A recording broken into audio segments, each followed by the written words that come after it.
Everyone, before we start this video, I just want to give a kind of quick disclaimer or prerequisite to this video. I'll kind of link another video down below. If you guys haven't gone through it, you need to go through it. But the basic idea, in case you don't know, you need to set up Web3.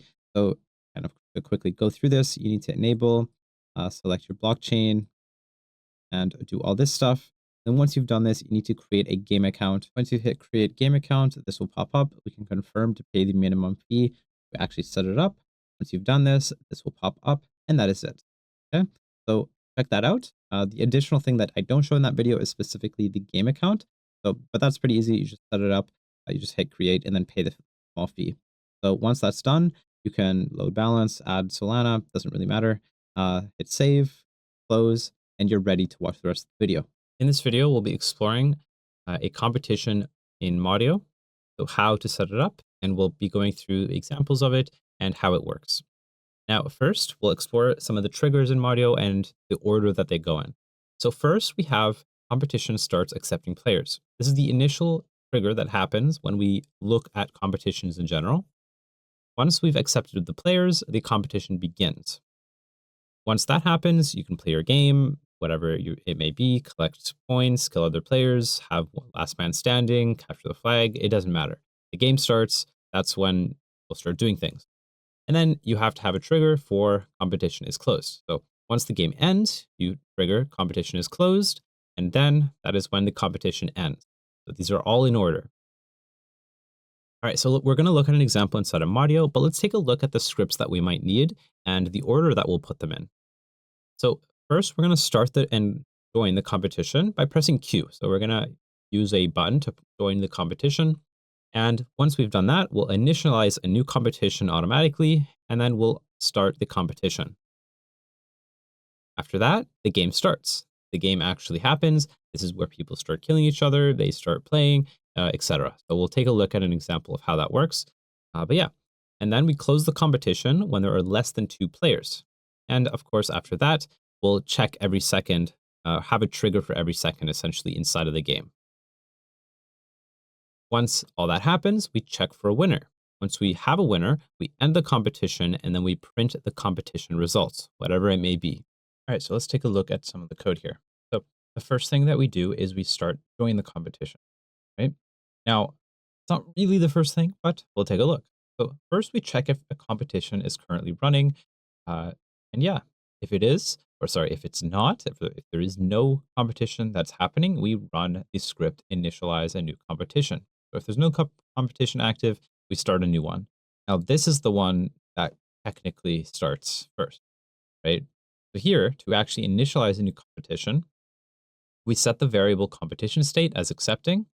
We go through all the units that belong to homie, or like basically all the actual players in the game. And then we reset the score of everybody to 0.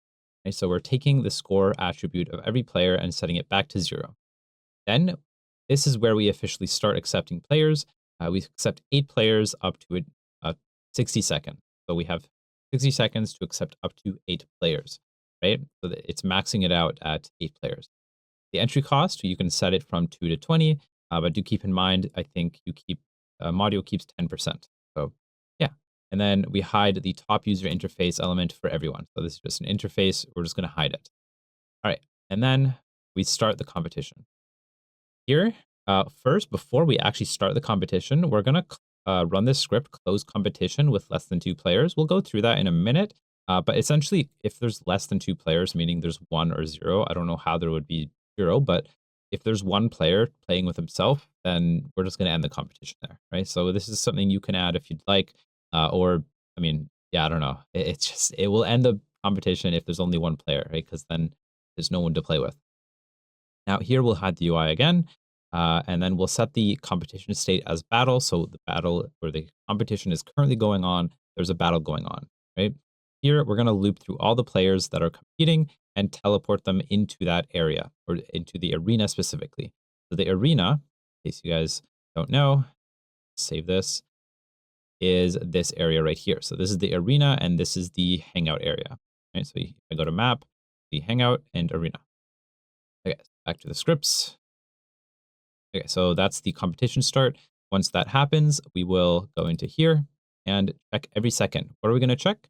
Well, we're going to check if the competition is going on. If it is, then we'll loop through all the players and see if there's someone not disqualified. If there's someone not disqualified, meaning they are still in the battle, they're still playing, they haven't been eliminated yet, then we will set their attribute score to 0 or to itself +1. We're just going to add to their score, basically. And so give score to all players alive. Now, if we're going to here, right outside of this for loop, we're going to check to see if there's a winner basically every second, right? So we're going to check to see if there's a battle. And if there is, so if I can do this, we'll for loop through all the players, give score, but then we'll also check to see if there's a winner, because at some point, eventually everybody, except for one person, might die. And then we'll check to see if there's a winner. Now here, if there is no competition happening, then we'll start counting down the score, meaning there is not a battle happening. We're going to count down the score. So that would be kind of like initializing, and you'll see in the example at the end, near the end of the video. Okay, so once we end the competition, or we want to end the competition through script here, so we're going to show center IG. So this is kind of just a UI element on the top for everybody. We're going to end the now this is kind of the important one. We're going to end the competition and distribute the rewards based on the competing players based on score. So basically, we're just going to end the competition and distribute the rewards. I mean, for our game, we only have one winner, so we're just going to give that one winner all the rewards essentially. Now, here we're going to set we're going to reset everything. Basically, that's kind of what we're doing now. We're going to reset the competition state to none. We're going to set the variable competition countdown to 5. Then we're going to loop through all the players, teleport them back, and set all their states to default. So they're no longer in battle mode or anything. We're just going to send them back to the hangout area and reset everything.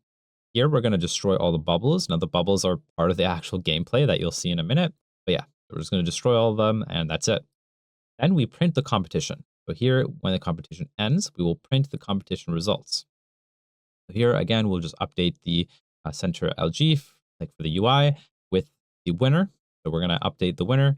And then here, we're going to loop through all the players in the competing player and send everybody a message of who got what. So we're going to say, you got this. So this is going to send a chat message telling them how many tokens they spent, so that person spent. And then this is going to tell them what they got as a prize. So if you were the winner, you'll see an actual number. But if you're the loser, you might not see anything, right? You might see 0. And then here, the print competition, we could do this manually just to print the rewards again, but we have the same thing here. So it doesn't really make a huge difference. And yeah, that's it. So the code is relatively simple and straightforward. So hopefully, if you guys want to check this code out, I think I will put that link in the description to the base code that if you guys want to clone it or fork it. And yeah, so let's take a look at some of the gameplay. All right, so here we can just decide how much we want to stake once we start signing up for the competition. So I just put 2, and then eventually the competition says it'll be starting soon.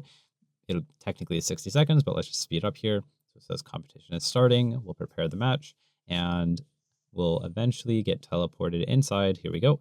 And so here is me trying to figure out how to play the game for the very first time, realizing that the bubbles hurt me. And there's Mon, and they are just trying to kill me. And let's just speed things up where I lose eventually. And here we go. I'm about to lose, and there I died. So we go back to the hangout area. We teleported. Mon survived longer than me, so they get to win, and it gives me a pop-up on the bottom left where it tells me how much I won and how much I spent. And just a note here, the number is a little bugged right now, but by the time hopefully you guys are doing this, it will show the proper number. So